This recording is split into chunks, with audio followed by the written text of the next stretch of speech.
All right, everybody, welcome back. We've got a lot to get to. So let's not bother doing the rundown. I usually do the rundown, but there's a lot. So we're going to cover Buckeyes, Browns, Cavs, and a big bunch of Indians. So let's do this edition of Buckeye.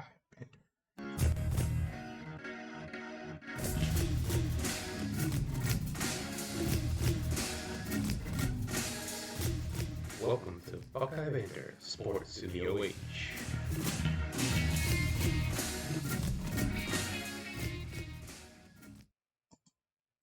All right, so we're going to start right in with some Buckeyes. I'm not going to get a lot into the Buckeyes. I mean, we were covering it pretty well on the feed on Facebook.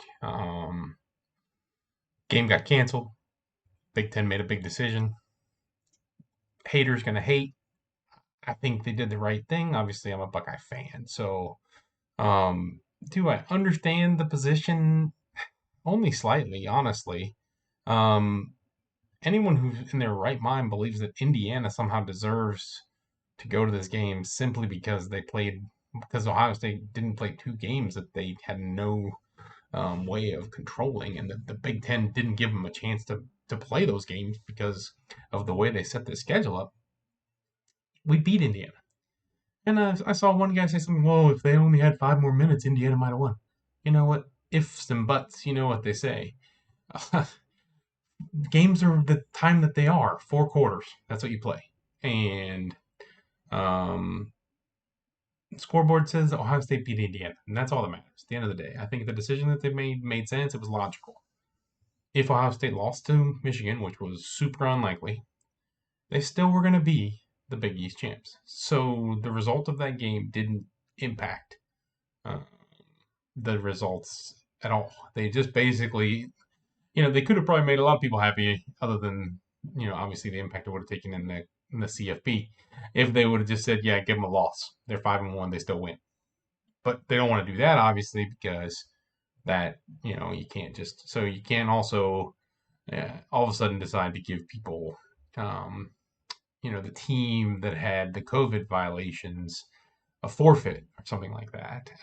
It's just a mess this year, and this is the year we're all dealing with. And so um, I think that the take that the Big Ten did this to themselves, very true. But there's another take that I've heard that I also agree with, and that's the CFP, the College Football Playoff System, has also done this to itself because they don't say very clearly at all who qualifies for this thing. They say the four most deserving teams. Now, if you're going to say that, then guess what? You're going to get people who are going to fight and bicker and have their opinions forever and ever. Who the four most deserving teams are. What does that even mean? Until this is a much more cohesive set of things. You look at the NCAA tournament for basketball, and you don't see the same level of contention because there's obviously the bubble guys at the end. There's some but those are teams that everybody knows they might not get in. Um, but you don't see it because you get these conference champions. They all know they get in. And then you get your regular season champ and you get your tournament champ and all these bids and all these things that just like people know what to expect. But when you say the four most deserving teams, and that's what they want because they want to be able to make sure they get the cash cows. So it's a whack system that we have to deal with, and the Big Ten is going to participate in that system in the smartest way possible, hopefully. And that's what they did this time. Um, it's not like there's somebody else, in my opinion, who had any more deserved of that chance to play in that game. So we'll talk about Northwestern next week and what that matchup looks like, and maybe get into some more about what's going to happen with the college football playoff. You know, win and we should be in. Win handily and we definitely should be in. So we'll see what happens. But I think for now that's about all I want to get into on Buckeyes. There's a big recruit announcement today. Don't know if that's happened yet. I'll double check and we'll update it on the site if it's not up there yet. Also, Browns Monday night, huge game. We're gonna do a full game preview, but not yet. So I'll get into that. But there's a lot coming today with Indian stuff that I want to get into. And we're going to touch a little bit more on the Cavs. But just wanted to say, be on the lookout for that Browns um, Monday night preview episode very soon. Huge game. Ravens coming to town. Honestly, after what happened with that first game against the Ravens, we really need to put it to these guys and to show that we're legit. So we'll talk about that on probably Saturday or Sunday. So real soon we'll get that episode up. All right, Cavs. Cavs are getting in the playoffs. I mean, not the playoffs, the preseason. I think there's only 4 games. The seasons are crazy. Um, Lots of rumors right now that they might trade Andre Drummond. Um, I think that's great if they can get rid of Andre Drummond. I don't know why not. I mean, honestly, in this league, I don't know why you brought him in the first place and why you carry that much salary. Don't know what you get back for Andre Drummond, but I'd be willing to. I'd certainly always be listening if I was them. Andre Drummond. This team isn't going to do anything more than maybe if things go right, um, flirt with the playoffs. So why pay a guy $28 million to do that if you could, not? So I think they're just happy if they could find maybe a second round pick or something for him. I don't know. I don't know what you get for him. They traded something for him last year, so I'm totally befuddled by Andre Drummond. I don't understand what they're doing with him. But yeah, we'll see what happens with that. So with that, um, let's just jump into Cleveland Indians. So got a lot of Indian stuff I want to get into right now. We just had the Rule 5 draft. We were covering that on the Facebook page pretty thoroughly. So the Indians lost 2 players. They lost Luis Oviedo and they lost Kai Tom. Luis Oviedo is a pitcher and Kai Tom is a center fielder. Most people view Tom as that, what they like to call the 4A kind of guy. He's a guy who could maybe. We've had a lot of these. We this is why they let him go. I mean, he is virtually Tyler Naquin. He is that sort of a guy who you never quite get what you wished you thought you might get from him. He's a guy who can't quite get out of AAA, but he's not really. But he really shouldn't be playing at AAA. So that's why they call him a 4A. Not quite a major leaguer, but they say he's probably hits enough to be and can play all 3 outfield positions. So hits enough. I don't know what that means. We'll see. The A's picked him up. So with both these guys, they got to stay on their 25-man roster all year, or the A's got to ship them back. Not both. Sorry. Kai Tom went to the A's, so the A's would have to ship Kai Tom back. The Mets picked up Luis Oviedo. So Oviedo has to stick around all year on their team, or the Mets send him back. The Indians also picked up Trevor Stephan. So they picked up a right-handed pitcher themselves. So they lost a right-handed pitcher in Luis Oviedo, and they picked up a right-handed pitcher named Trevor Stephan. Trevor Stephan was the 24th ranked prospect in the Yankees organization. He's now the 29th ranked prospect in our organization, according to MLB.com. I'm not sure how accurate that is at this point, but that's where they plopped him in. He's pretty much a major league ready, which is good because he needs to be. He's got grades out scouting report wise as a 60 on the fastball out of 80. So decent fastball, decent slider, pretty good control. We'll see what happens, but basically we get a free kick the tires on this guy. That's pretty much what happens with the Rule 5 draft. So I expect he's going to be coming out of the pen because they didn't bring him in to be a starter. He was kind of always seen as a starter, but now lately they think he's more going to be a bullpen guy. So I think that's what the Indians are going to do with him. So we'll see what happens with Trevor Stephan, now an Indian.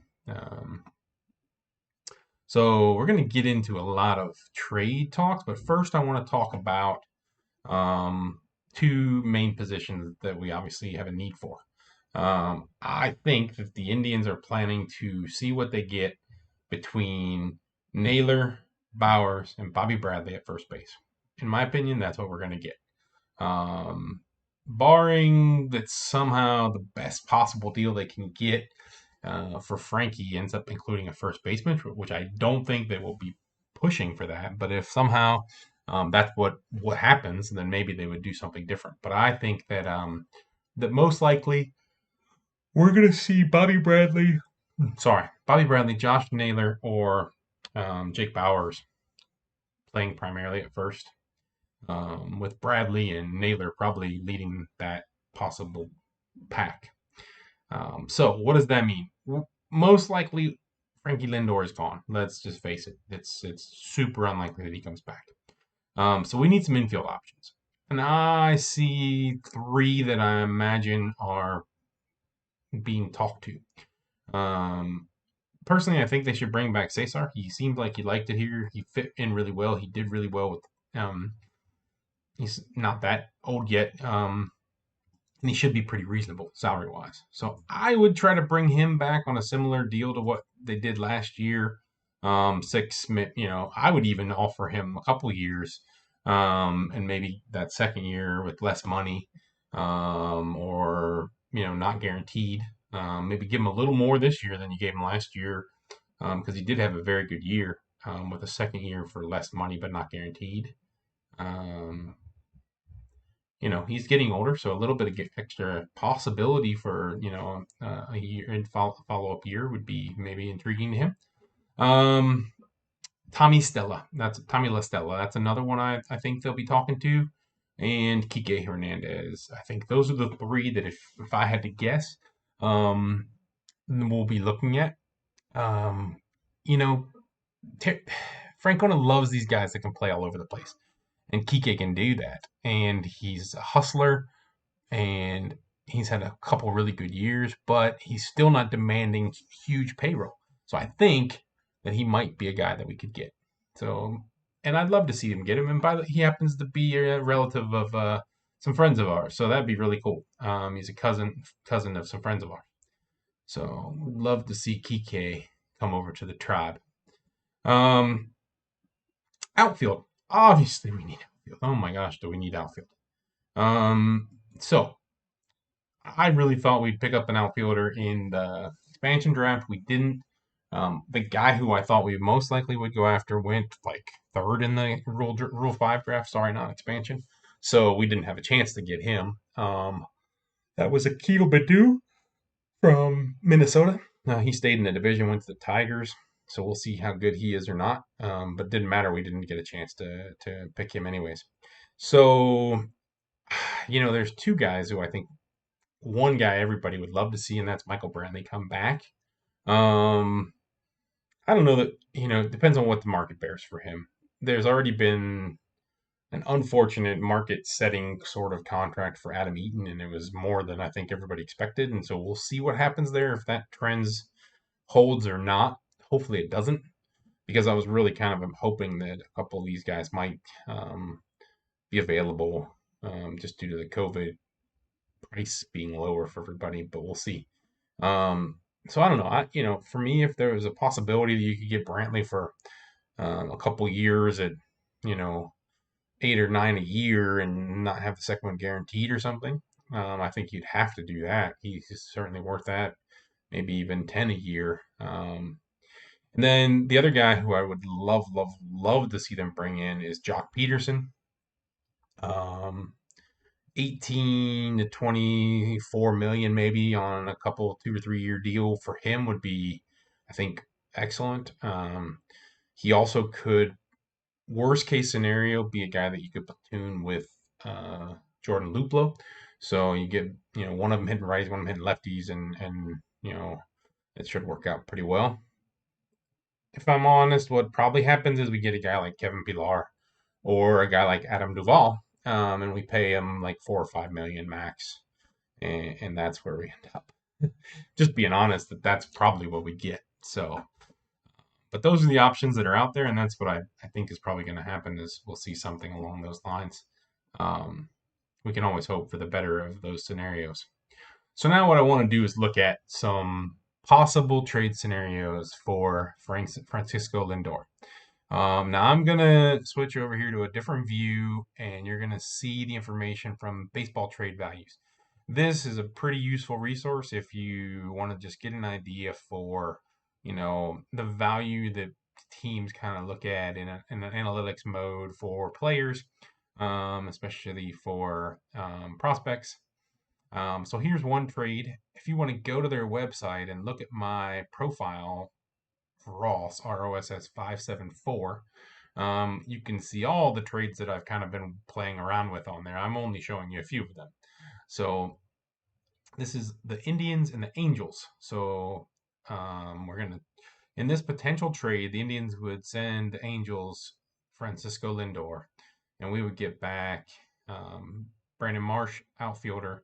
We'd get back a second baseman, Jones, from them, and a shortstop, Jackson. So you can see Jackson is a little bit higher here. He's got a 8.2 in his score that they're giving him. Brandon Marsh is, an outfielder who's only seen limited action so far, but looks like he's going to be pretty good. So according to baseball trade values, this is, I think, what they consider a minor or moderate overpay, but something that could happen. So it's a deal that maybe would get accepted. I think we have to expect something like this, where we get one guy who hopefully is ready to play this today, and a couple other pieces that are not. So I think the Angels are a sleeper potentially in there because I think that they know they need to do something now that the Dodgers have won. The Dodgers are still stacked, and it's LA. You can't be in their shadow all the time. So we'll see what happens there. The Mets. I don't see a deal with the Mets happening. The Mets, and again, they could just be saying it, but they've already kind of said that they'd rather, spend their money.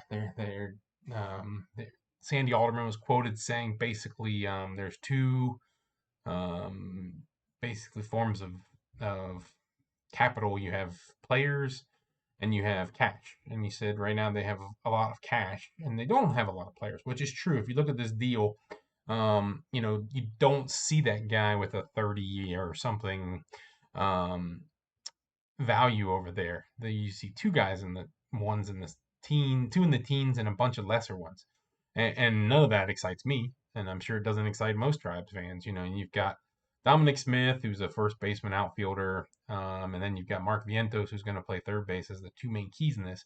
But neither of those are really key pieces that we need. They have some decent pitching. Oh, you do get Ahmed Rosario, who I do think is a good player potentially to just go ahead and step right in there at shortstop. So there is, that he's pretty underrated on here from what I think of his actual value. But or you could do an Andres Jimenez, who's a little bit younger in that scenario as well. So, but I don't think that's going to happen. Let's look at the Dodgers. So the Dodgers, similarly, I think the Dodgers have a lot of pieces that they could do. If they wanted to go with like a Gavin Lux or some of the bigger names. They've got a catcher in Ruiz, who's a pretty big catch. They've got third baseman and second baseman that are both pretty decent. And then you've got Chris Taylor, who is a current big league outfielder. So you've got not a lot of controllable years left on Chris Taylor. But none of these other guys are major league ready, so that's why I kind of threw him into this deal. But something like that could happen for sure. All right, let's look. Cardinals. This is a non-exciting trade as they get.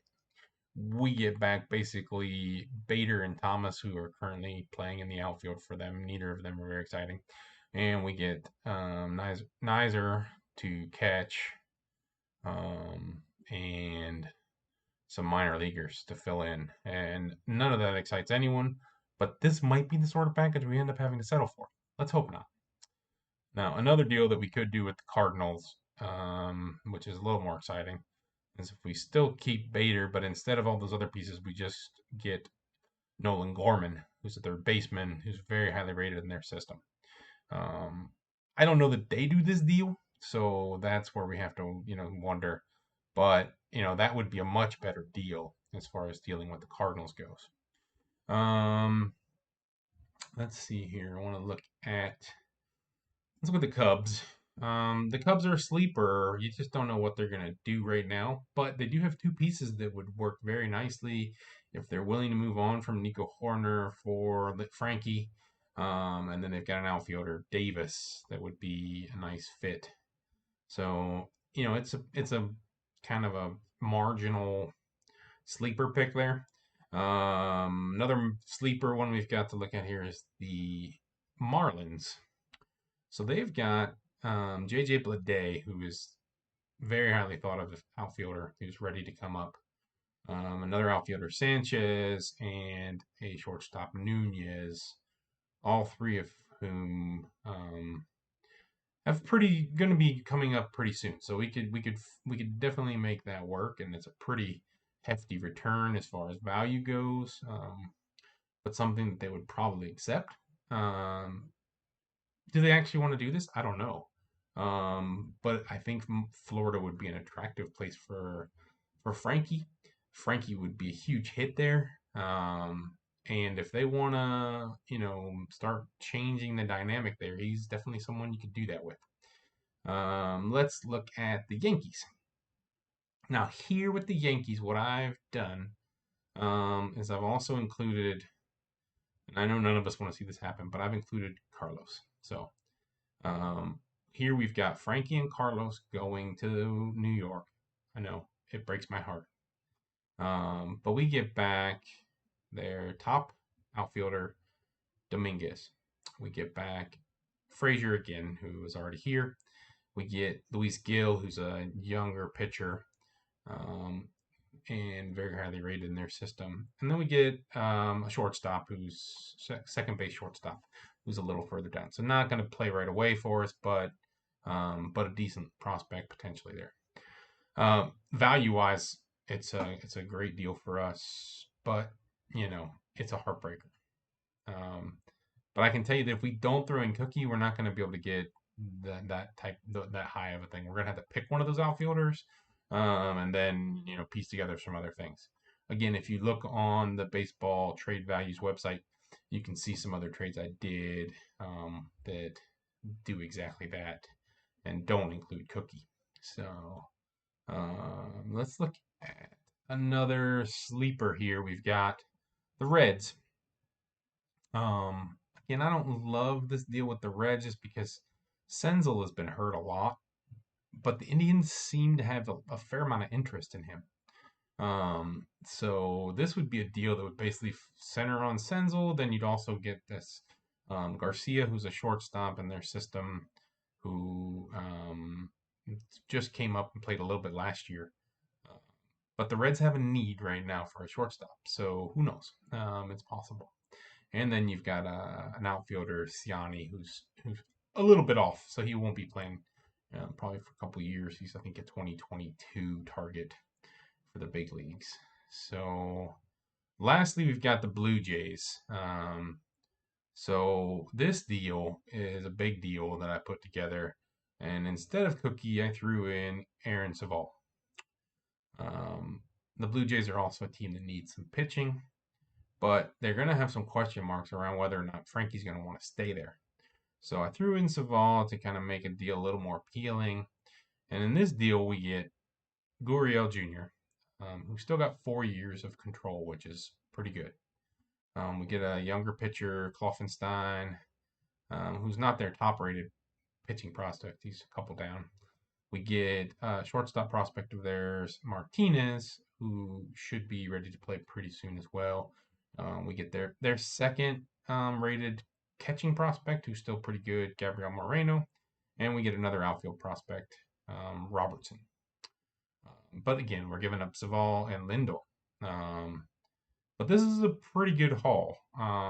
If we get Gurriel Jr. and some package similar to this, I would definitely consider doing a deal like this. And then here we can see with the Blue Jays, one other deal with just Frankie. So this one you can see we don't also get the shortstop that we were getting in this deal, which was Martinez. So by adding Savall, we also bring back that shortstop. In this deal, we just get Gurriel, Kloffenstein, Moreno, and Robertson. So what do I think happens? I think, to me, the most likely, just based on what they have and what we have, partners are going to be the Dodgers and the Blue Jays. I don't see the Mets, even though a lot of people talk about the Mets. The Angels are right there as well for me, so that's very possible. Um, but yeah, that's where I see it right now. I see that one of those sort of deals. Again, I think that the key pieces that I highlighted are the important ones, and you can piece together the other bits of their prospects. I just picked some guys that, based on some little bit of research I did, seemed like they would fit in some needs that the Indians have, organizationally, depth wise. But be curious to see what happens. I think that we're going to be a little while before a Frankie deal happens, but I wouldn't be surprised if that Cookie deal happens on the Sooner side. It might be that the deals end up happening separately. Maybe Cookie goes, to Toronto and brings us back, someone from Toronto that we need, to fill in some of these gaps. I don't think Cookie brings us back Gurriel Jr., but maybe Savall does. I don't know. Or maybe Savall and another piece, could bring us back a Gurriel Jr. They've got a lot of depth, and in their organization in the outfield. So it's possible that they could, maybe consider doing a Savall and some other depth piece for Gurriel Jr. when you need pitching that's ready. And Savall has shown that he is, and he's got 5 years of control left, which is just what you want. So I also hope that they're going to get a deal worked out for Bieber. I think that they could do something very similar to what they did with um, Kluber, sorry, and give him the same sort of situation that they had on that deal, and buy out the rest of his pre-arb and arb years, and then get him into a year or so of free agency with a couple options, um, and just get him locked up and know what you got, so that you can figure out the rest of your salary going forward, and know that you've got 3 years of J-Ram left, and Bieber for 5 or 6. And then you've still got to figure out some of the other guys that are filing in behind him now, pitching wise, what you'll do with them when the time comes, depending on how they develop. So, yeah, I think this has been a long episode already. So I don't want to go on too much longer. We're just getting into the virtual winter meeting, so there's going to be a lot of baseball activity. We'll see what happens in these coming days. We're going to start having NBA preseason. We're wrapping up the NFL and college football season, so it's going to be some exciting times. Don't forget to like, share, subscribe. We're doing a contest. It's live on the Facebook feed, so check it out. We will be giving away a 30-day guest pass to theathletic.com. All the requirements are on our Facebook feed and our Instagram feed. So check it out and do all those things, and send us a message to confirm that you've done the things necessary. And hopefully you get that done in time for this drawing this month. We're going to draw that on December 28th. So everybody who's going to participate needs to have their stuff in by December 27th at midnight. All right. So with that, have a great weekend, and go Tribe.